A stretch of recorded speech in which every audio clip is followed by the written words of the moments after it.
right. Hi, everyone. And as Farah mentioned, welcome to our English lab session. So in this session, we will delve into the world of podcasting formats, techniques, strategies, and it's from determining what formats to use to developing a long-term reporting plan. And today, Jill and Julia will join us as speakers and will show you how to build a podcasting strategy without burning out. So enjoy the session, and also a gentle reminder to put your questions in the chat. And with that said, I'm passing over to you, Jill and Julia. Welcome. Shall we start our online lab session? Hello, how are you all? Hi, thank you, Charlie, for that lovely introduction. Hope everyone's doing well this morning.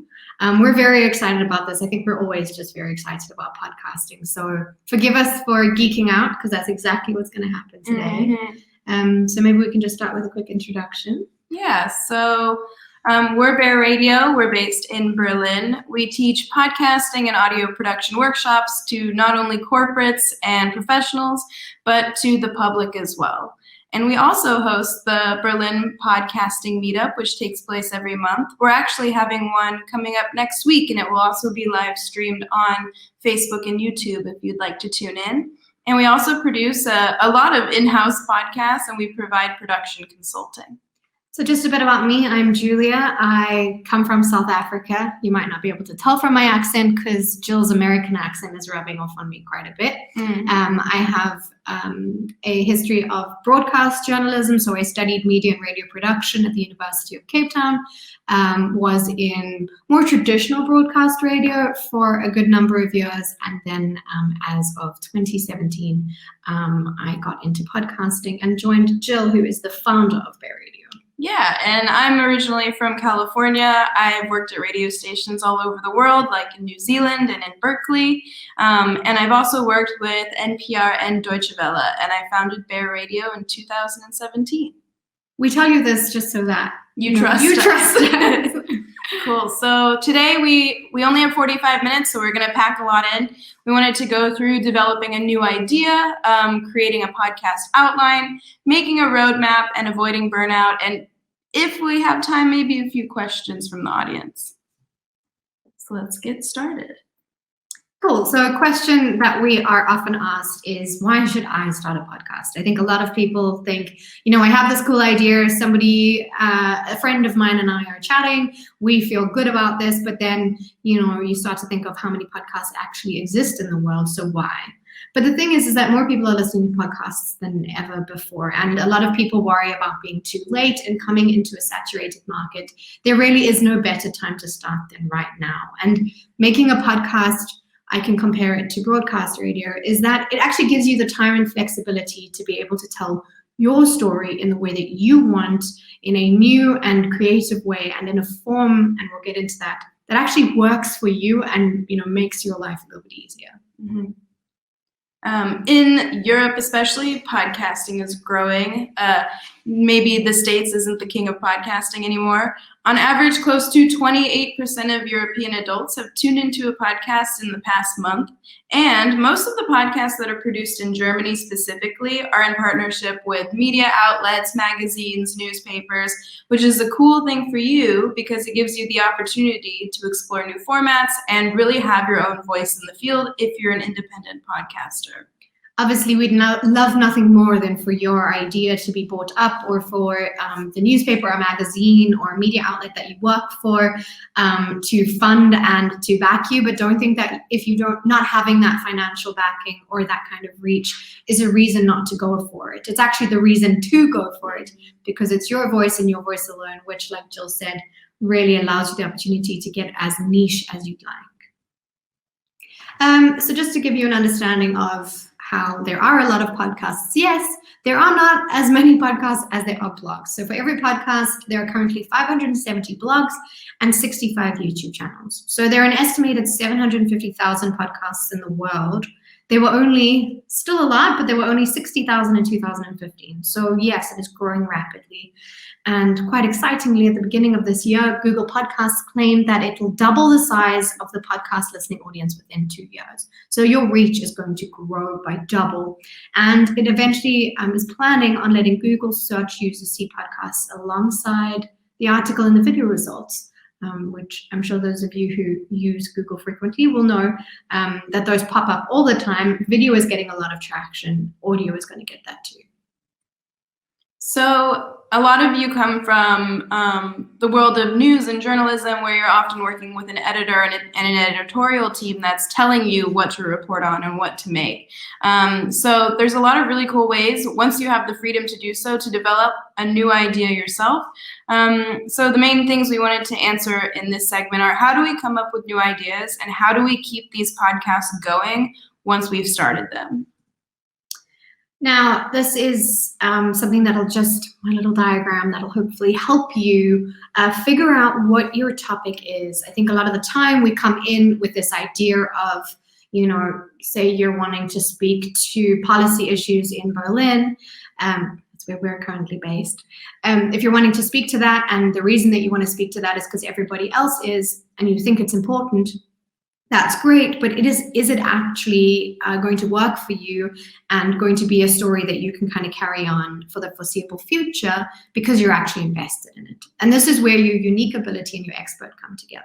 So your unique ability is your own genius, what makes you you. Your expert is, what are you an authority in? What are you passionate about? And when you put those two together, that's where you find your topic, or at least a topic with longevity.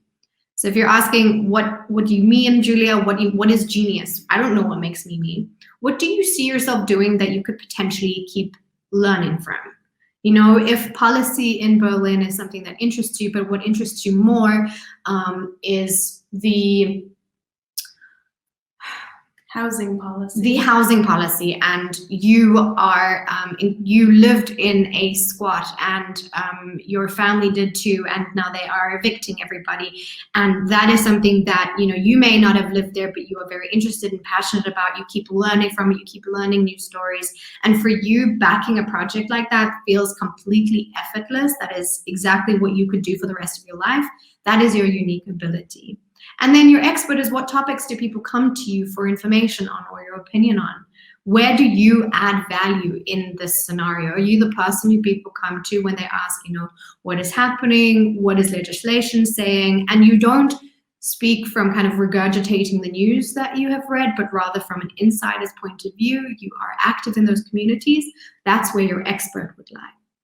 And if you're not sure, ask your friends. A lot of us are humble to a fault, where we think, oh, I'm not an expert on anything, or really, nothing feels effortless for me. There are things that people in your life constantly come to you for and constantly ask you things about without you really knowing. So make sure you lean on your friends or colleagues or family to tell you.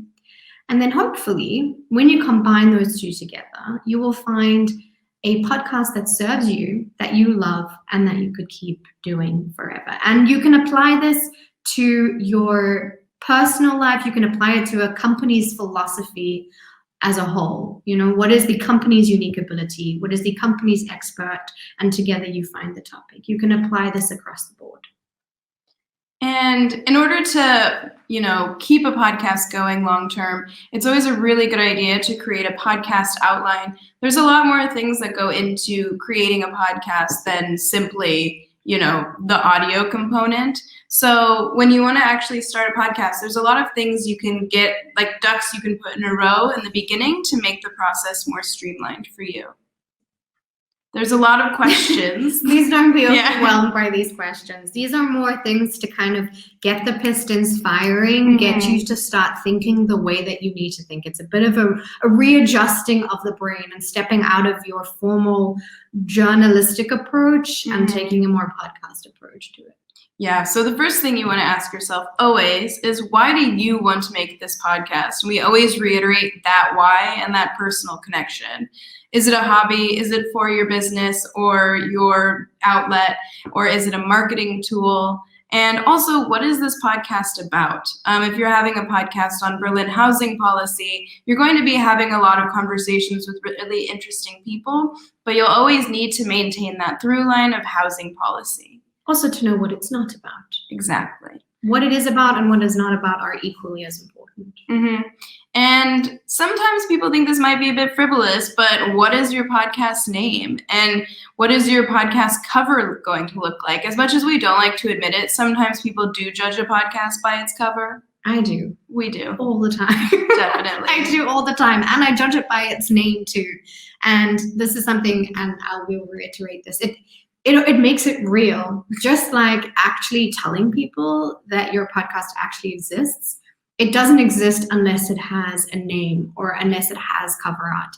And it does something in your brain that really switches the gears a little bit and gets you moving forward because it gets you excited about it, hopefully if you've chosen a good name. And it has people asking you 6 months later, hey, did you ever make that podcast we talked about? Yeah, so it lights a little bit of a fire under you and also keeps you accountable. Mm-hmm. And of course, can you describe it to a stranger? We always ask our students to give us an elevator pitch of 10 or 15 seconds, just a few sentences and it'll really be very illuminating into helping you figure out exactly what your podcast is about. And of course, what is the podcast format and who is the podcast for? Do you want to have an interactive element for your podcast? Do you want to engage with your audience? What do you want your listeners to take home from each episode? And what do you hope the audience will feel or take away from this podcast? So do you want to have a call to action, or do you want them to become more involved with Berlin housing policy? Having those things out of the way will really help you to determine which content, which people that you feature on the podcast. We have a lot more questions. Something also to keep in mind is how long do I plan on running this podcast for? And be honest about this, and we'll kind of dive into this in the avoiding burnout part of this workshop. But be honest about what you actually have in your arsenal, what you can afford, how much time you can afford to give. And that's why it's always good to kind of imagine it in seasons perhaps, or say I'm going to start with a mini series with the potential of moving it forward. Because a lot of the time if you come in saying, what are you talking about, Julia? I have enough to do this for the rest of my life. I'm really stoked for you, but you're going to disappoint listeners along the way if you are doing daily releases and then kind of get tired and then stop and whatever. So be honest with yourself about how long you plan on running it for. Also then, along with that, what is going to keep me motivated? Is it the excitement of storytelling? Is it the stories themselves? Is it the opportunity to travel if we can travel again? Is it the opportunity to meet people? What are these things that are going to keep me motivated? Who, if anyone, is on my team? Is it just you and yourself alone? A lot of the time podcasters do start out as their own script writers, producers, audio engineers, designers, hype man, social media manager. A lot of us started with just, me, myself, and I. But if you do have a team, who's going to be on it? Who do you need? What resources are you going to need? Are you going to need recording equipment? Are you going to need software? Are you going to need editing software? Are you going to need a space to work from? Or is working off your couch going to work for you? How will listeners find the podcast? Are you going to be hosting it from your company's website alone? Are you hoping it's going to be distributed across multiple mediums? Those are things to think about as well. Also important to know, back to Jill's thing of who your listener actually is. Do some research into who your target audience is and where they spend the most time. For us personally, we think the more platforms you put it on, the better. But you can also, try targeting one specific audience and see where you get. Also, what will keep them engaged? What is their reason to listen? Is there a reason to listen because as you tell them about Berlin housing policy, they're actually learning about you and your family history along the way? Or is it purely an educational podcast and they're coming to keep learning? So what is going to keep them going? And then can I come up with 10 to 15 potential episodes? I can feel that you're thinking that that's pretty chill, that's easy. I can come up with 10 to 15. Really sit down and think about 10 to 15 episodes with a beginning, a middle, and an end. If you can do that, then you are well on your way. And it's a lot harder than you think. So people always ask us about naming their podcast. So there are a few ways to go about this. We love puns. Jill loves a good pun. We love puns. But the thing is, if you have a catchy and hip and cool podcast title, you still need it to be searchable. If you have a Berlin housing policy podcast and it's called like Living Room Chats, I don't know if people are gonna. That wasn't clever either, but there's no pun in it. But I'm coming off the top of my head. So people aren't going to be able to find that. So you really need to think of those in the terms of SEO, those keywords that are going to get searchers to find you. Oh, because I was going to go housing crisis, but CRY. You still need crisis in there. And then you can also have the descriptive name. That could be, Jill and Julia's podcast about Berlin's housing crisis and how it's affecting us all in 2020. That's a very long name, and I don't even think most podcatchers enable you to have that long of a name. So don't be too wordy. And of course, we all have like the Michelle Obama podcast, the Conan O'Brien podcast. You don't want to have, they're famous. And while we know who you all are, unless you have a huge following, you might not want to have your own name as your podcast title, unless you're already well known and you have a following. Some other things to keep in mind when you're naming a podcast. So make sure, like Jill says, to use words that are SEO friendly. They should be catchy, they should be interesting, but they should still help you with your SEO. Also, they need to be on brand. So for example, what was your first thing? Your living room talks, and it's got nothing to do with living rooms at all. So you're actually just tackling urban gardening, but you happen to be speaking to people inside their homes. It's not really on brand. You're kind of sending a false message as to what it is. And a lot of the time people think, okay, well, it's in the description. I'm not going to bother with the description if the title doesn't catch my eye. Make sure that it's accurate, obviously. You don't want to be misleading. Make sure that you like the name of your podcast. All too often we have people come to us being like, yeah, I have a podcast, but I hate it. Terrible name. Rarely as much. I have to say I like it because you're coming to me, but I'm not going to want to listen to that if you yourself don't like it. Also remember, this is something that you're going to have to keep repeating. You're going to have to send this off to potential interviewees. You're going to have to send it off to companies, to sponsors, to people who, to organizations if you're looking for a grant. And if it's a name you don't even like, or it's so punny that it makes you look like you don't take yourself seriously, not really going to work in your favor.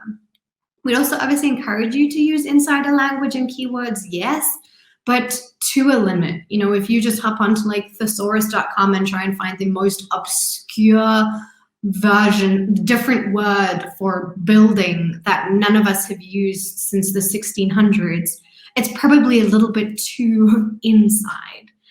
So definitely use those catchphrases that are going to get the audience's attention, that specific audience that you'd like, but keep it broad enough that you might attract other potential listeners who may not be too familiar with the subject at hand. Mm-hmm. Cool. For example. This is a nice example. So I do not, I think the last time I watched a Star Wars movie was like 1996 or something with my parents in the cinema. I'm not a big fan of Star Wars, but seeing Rebel Force Radio, I know it's about Star Wars. Seeing Coffee with Kenobi, I know it is about Star Wars. We know these names, we recognize them. In this case, I know enough about this to know I never want to listen to it. But it also, there's just a huge group that you are attracting, and I still know relatively what it's about. And maybe we can get through this section a bit quickly. Just realizing we have 25 minutes. Oh, we're good. So at the end of the day, your episode should be as long as it needs to be without being longer. And while some people always recommend that you have a 30-minute episode because it matches a commute, no one's really commuting anymore. So you can be a bit more creative. But on the other hand, maybe don't start off with having 4-hour episodes like they love to have here in Germany. Especially when you think about how much audio you're starting off with and you need to edit. Unless you put it in like a few different segments, start off smaller, I would say. Yeah, and you're gonna. I don't want to bash for our episodes. They're clearly successful here, but like Jill said, to start out, it's a good idea to kind of keep it manageable. And also, we're the first to admit that we're also the ones to encourage the length of a commute. 30 to 45 minutes is always a great place to start. But if that's what we said, that if every podcast episode, the best one was 30 minutes long, it would be the same as saying that the best song length is 2.5 minutes because we took the average from the Billboard Hot 200 of all time, put them together and found 2.5 minutes. You wouldn't have songs like the Bohemian Rhapsody. We'd love for you to be the Bohemian Rhapsody of podcasting. So do like what Jill said. This is so helpful, but completely unhelpful too. We're aware. It needs to be as long as it should be without being any longer. So don't cut out good content, but at the same time, don't pad out succinct work. Mm-hmm. So if you have, a 3-hour episode and you are so sure you've run it by multiple people, I cannot take anything else out of this, then cool. Maybe do what Jill said, break it into 2, or explain to your listeners that this time around it's going to be a bit longer. But the same goes for if you have a 20-minute episode and you then just try and fill it with fluff. Don't. Again, just explain the situation and put out good work. Mm-hmm. And of course, how often should you release? So a lot of the times there will be a great podcast that I really like, and I'll listen to the first episode, and then another episode won't come out for a month. And then by then I've already forgotten about the podcast. And of course, they didn't say that they were going to come out in a month. So I don't really, I don't have the dependability on that podcast that I really want them to have. So every 2 weeks is great. And once a week is ideal if you have the time and resources. This is really why we encourage seasons. You can make all of your episodes in your downtime and then release them once a week without scrambling to produce an hour-long episode every week. So there's a number of formats that you can look into and obviously find which format is the right fit for you. I do just want to start with a disclaimer that it's no longer just cut and dry where you have an interview format or a solo cast format or a fiction storytelling format. These are all interchangeable. Each is influenced by the other. And we'd always highly encourage you to kind of pick and choose elements from each format to create one that works for you. Mm-hmm. And these slides have a lot of text, but we'll get through it. So interviews, you're all from radio and the news. This is the classic in the podcasting world. Podcasts initially started as rebroadcasted radio interviews and shows. So you have these shows like, How I Built This, Fresh Air with Terry Gross, and these are really mainstays in the world of podcasting. And what's great about these is as conversation flows, you don't need to edit so much as you would a fictional or non-fictional storytelling podcast. And you also won't really run out of things to say on a topic if you're a good interviewer and if the guest is prepared. On the other hand, you will need to put in the work of, scheduling people, working with guests, having pre-interviews, recording around their schedule, which these days, it's kind of nice because a lot of us are home. We can do interviews on Zoom or Zencaster, but you do need to have a good internet connection to do these. Which we don't have here. Sometimes in Berlin we don't. And of course, there's already so many interview shows, and I'm assuming some of your guests have even been on a podcast before, being asked about the same topics. You'll need to think about what makes you stand out in your niche. Okay, so a lot of podcasts are also conversational. These are really fun to listen to. It's this classic thing of, we love listening in on a group of friends and feeling like we're just having a coffee with people we know, being a fly on the wall, and you get to really know the hosts and their personalities. And the great thing is that there's not so much structure, and so maybe not so much time for prep and planning or editing. And there's always someone to bounce your idea off of, but you still need a structure. We've all listened to those conversation podcasts where it's 3 people in a room, and you can tell that they have nothing to talk about today, and they're just, gabbing along. So also, depending on where your co-host is located, if we don't have studio access, you'll need to learn how to sync all of your tracks together, but you can learn that quite quickly. And just to add to that, another con, and this will definitely apply to solo casts as well, is with this, you run the risk of being stuck in an echo chamber. where it's just the two of you who clearly came together because you have a shared idea, you have shared opinions, and it's just you going back and forth with each other and not really getting any outside views or outside opinions. So something that I would highly encourage if you're going to have a conversational one, first run the episodes by other people. We all think that we're very funny, especially when we're speaking with our friends. We think no one else is as entertaining as we are because we're so entertained by ourselves. But definitely run it by other people first, and always have an element of bringing in the listener in your show. Even if it's just a couple of episodes per season, always ask for feedback, and I'd highly encourage having some sort of like external correspondent or listener interaction to kind of break things up a little bit. Otherwise, it's just your voices alone and then your opinions alone, and that can often be quite dangerous. Mm-hmm. And educational podcasts are just a component of a podcast, I would say. This is really one where it can be also a solo cast, non-fictional narrative storytelling, a conversational or interview podcast. What's nice about these is that they have high value information, and that's what really keeps your audience coming back for more. Think of hardcore history, think of stuff you missed in history class. These podcasts, people are coming to you as a place for information and education. And you can always have really cool supplemental content like PDF downloads, timelines, research articles, videos, or even full courses if you're offering those as well. Another thing just to add to this as well is that these are really great. I think a lot of us enjoy educational podcasts, but it's important that you find a way to stand out from everybody else. You know, what makes you different from me having just recorded a lecture and then play it back to somebody? So these storytelling elements should always come through in some way or another. I'd like to know what the host's connection to the story is. I'd like to know why they wanted to talk about this perhaps. Or, you know, maybe it's part of a bigger narrative arc of educational storytelling that's coming through. But a lot of the time you really limit yourself to your audience if you're just regurgitating facts. And then, like Julia said with solo casts, you know, you do run the risk of having an echo chamber, but if you come in with a solid plan, a solid niche, a solid narrative for what you want to tell your audience, and you're getting that feedback from your audience as well, this is a great way to start, especially if you're just, you know, you can't find a co-host and you wanted to do some interviews or just start off on your own. So yeah, they feature monologues on a topic that's important to the creator. You don't need to schedule a recording with anyone. You're your own boss. But then you do have to rely on yourself to, you know, you don't have anyone to bounce your ideas off of. And you also have to make sure that you do get all of that work done and that you are dedicated to doing that.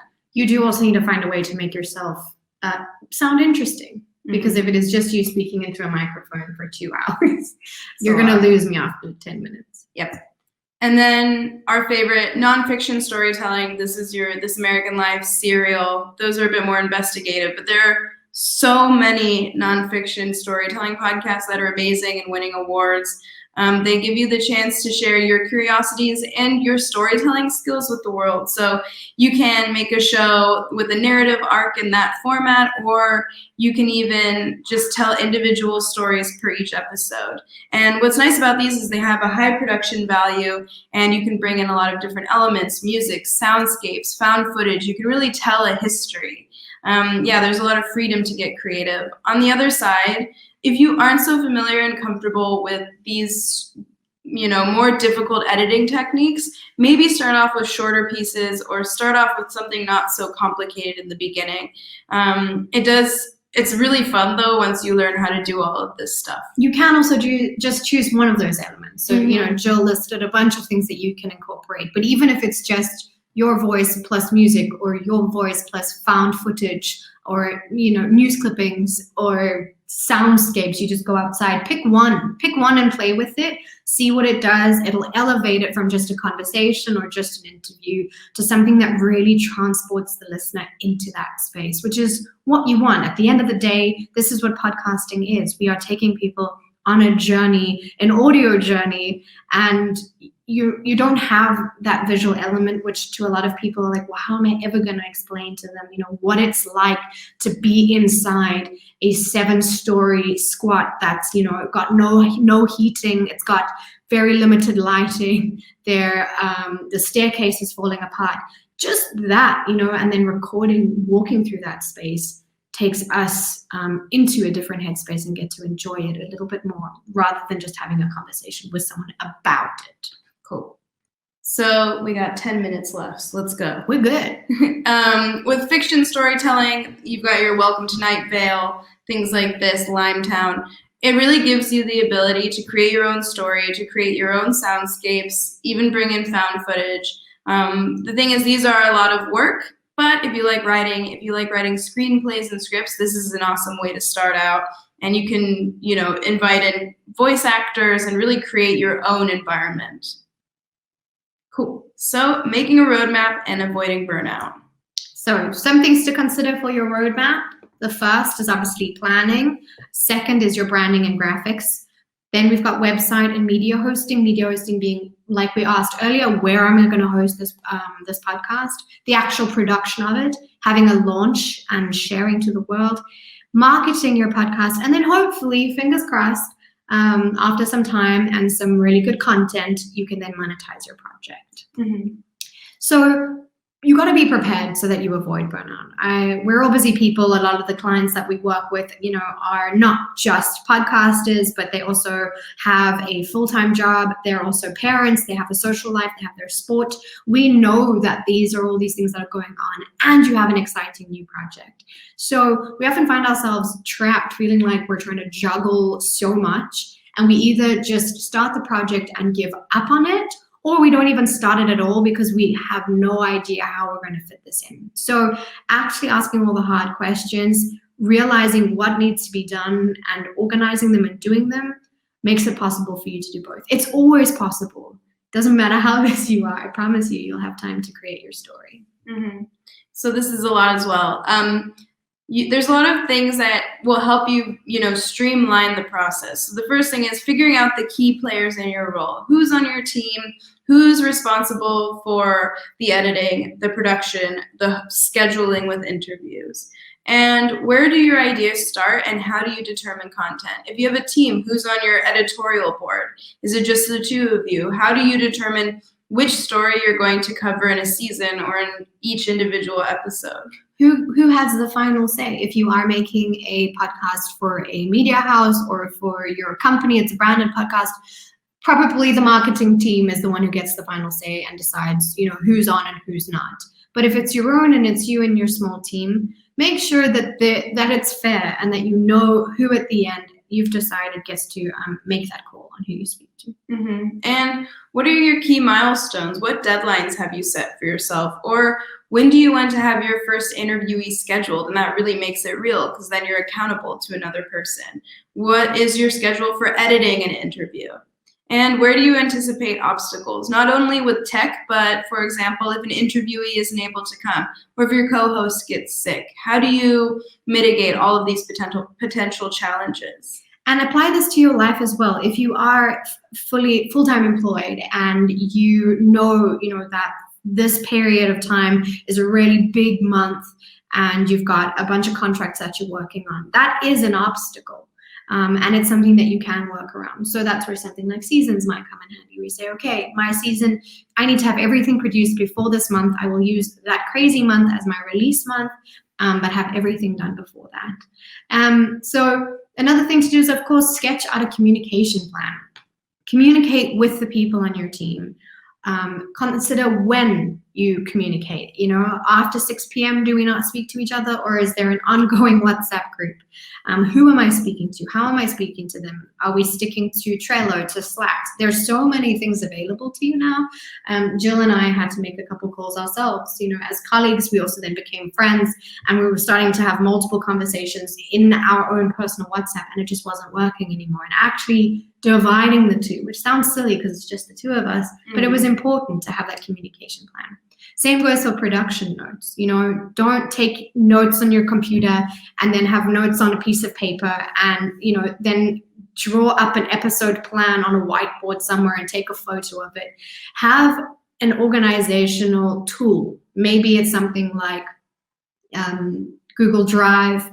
Maybe it's something else that you may have found that works better for you. But keep everything, like your production notes, your audio, your scripts, everything, all that data, keep it all organized so that it's easy to find and easy to access and share with other people as well. And what tools will you use? So, for example, are you going to be using Hindenburg or Pro Tools to edit? Which Google Suite will you be using? This helps to, answer a lot of questions about efficiency and road mapping in general. And what are your backups? Not only with media and tech, but with people. Also, where are you storing all of your archives and all of your audio? If you're going to be making a podcast with hour-long interviews and you're using WAV files, like I've learned, that very quickly will slow down your computer when you have 40 gigabytes of audio on it. Would always recommend investing in an external for the sake of your computer. Yeah. And where can you use templates, not only in your script, but in your digital audio workspace as well? With a lot of our podcasts, we already have the intro pre-plugged in and we have the outro pre-plugged in, and then we have break music for an ad or an announcement. Even something like that will save you like 2 minutes, but it's just one step you don't have to think about. And these are these workflows that you kind of have to consider, do I have this template? Do I know, we went back just to the beginning in terms of like, what are my key milestones? If I know that I want to have the interview done by this date, I want to review the interview by this date, I want to have my script done by this date, this is all a workflow that you can kind of set up for yourself.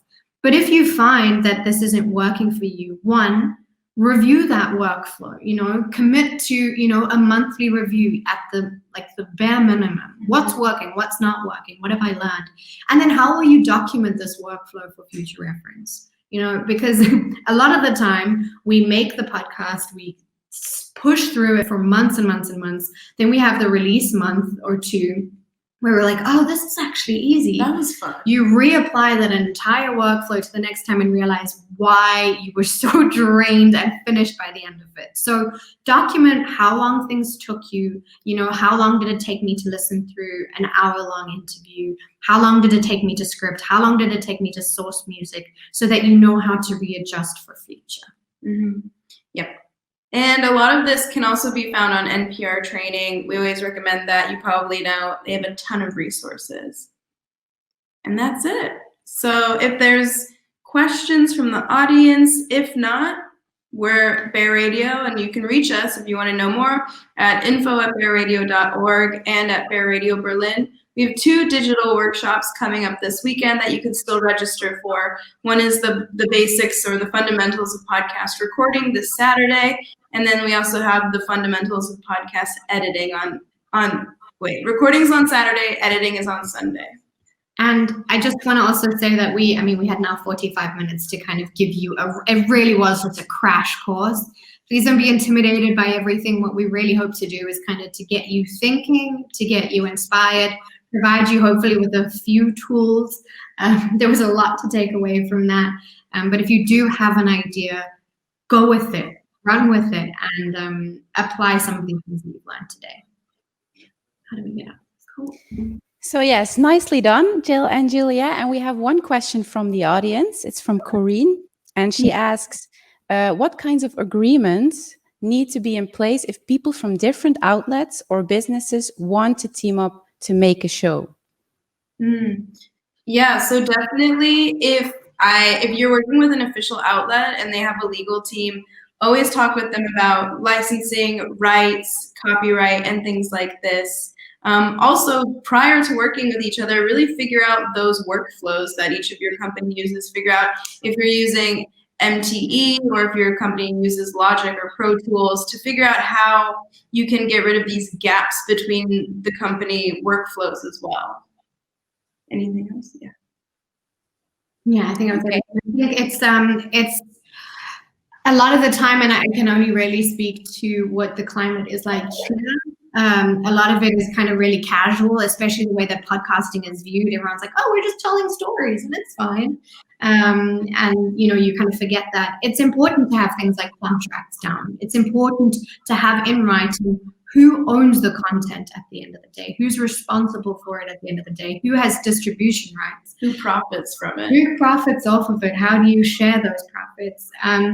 With regards to, Creative Commons or sharing ideas and stuff like that, that also needs to all be discussed in-house. But for example, if you are, one brand and you are kind of taking inspiration from another, it's always important to reach out to them, ask if you're allowed to use their content or to recycle their content. Most people are always happy for that collaboration, as long as there is some sort of acknowledgement, both in the episode and in the write-up.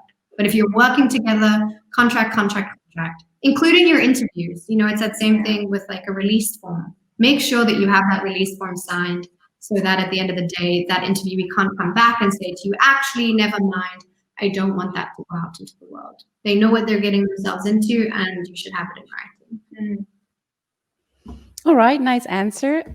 Also an interesting question from Claudio. He's asking, is it better to present on as many possible podcast platforms or just focus on a specific one? And what do you think about podcasts through Instagram TV? So we always say, nowadays you can distribute so easily to all of these platforms, and even if you have to take the 5 seconds to like also upload to SoundCloud, just do it. Even if it gets you like 8 more listeners, it's worth it. We also recommend uploading to YouTube, which is getting more and more popular these days. You can just have a static image and then have the audio play over that. A lot of people listen to podcasts on YouTube. We used to think that wasn't a thing, and we're old school apparently. So yeah, definitely get it on as many platforms as possible. And if you're also talking about social media platforms, we always recommend in the beginning maybe focusing or specializing in one of the 3. But I think the question was more, do I want to like broadcast my podcast through Instagram TV, through IGTV? I would say yes, do it. You're not losing anything that way. Yeah. My only thing there is then you're. It's interesting because if you're doing it live, for example, then you then have to consider when you're releasing all the other episodes. Because while I say yes to IGTV, do not only put it on IGTV. Make sure that you have it on your traditional podcasting platforms as well. Those are the ones that are being backed. Those are the ones that have got potential for sponsorship. Obviously, Facebook is up in there as well, but I wouldn't just limit yourself to IGTV. But I think that it's important that if you upload it as a video there, go ahead. There's so many YouTubers who literally just set up a camera in front of themselves and film themselves talking. And it does incredibly well, so do it. But do it everywhere. Also, once you've picked your hosting platform, it's a simple thing of dropping your RSS feed into each channel, clicking apply, and you're on Apple, you're on Spotify, you're on Google Podcasts, you're everywhere. All right, thanks for answering. We have a question from Hamza coming in, and he's asking how to get those first listeners to your podcast and how to reach those people. Well, I think this goes really far at the beginning of when you're planning. Who do you want to listen to your podcast, and what do you want them to take away? And I think if you really figure out your ideal listener profile to start off with, you can start joining, even things like Facebook groups, making a social media platform and following accounts that are or joining a social media platform and following accounts that are in that wheelhouse. Just start figuring out, like, by process of association, who also might be interested in the same content. We, for example, have a Facebook page that's associated with Bear Radio called Berlin Podcast Lovers, and people are constantly dropping their projects in there. I think a great thing for you to do as well is your question about your first listeners. I would start, telling people about your project before it's even done. 1, it provides accountability, and 2, it gets people excited. So consider making something like a trailer that, a 1 to 3 minute trailer that's got your cover up, that's got your name. You have some interviews lined up. Start like all over social media. Try a couple of targeted ads if you like on Facebook. But I think the thing could just be because we're purists, but word of mouth is your best friend. Organic reach is a podcaster's best friend. So start by telling friends and friends of friends and colleagues, put it into the company's Slack channel, tell everyone what you're doing, and that starts to then, 1, guarantee listens. Because putting a post on Facebook doesn't guarantee a listen. It's hard in the beginning. It's not easy. There's some podcasts, that have been around for 10 years and are only making it big now for like the last 4. So if you believe in your content, if it's good content, it'll happen. Mm-hmm. All right. Yes, those were the questions. Nicely done, ladies. And yeah, a lot of key takeaways for building your own podcast strategy in this lab session. And now it's time to wrap up, unfortunately. So I want to thank you for joining us today, and hopefully we will see you tomorrow at 9:30 Central European time. Remember that. And yeah, have a nice day, and we see you tomorrow.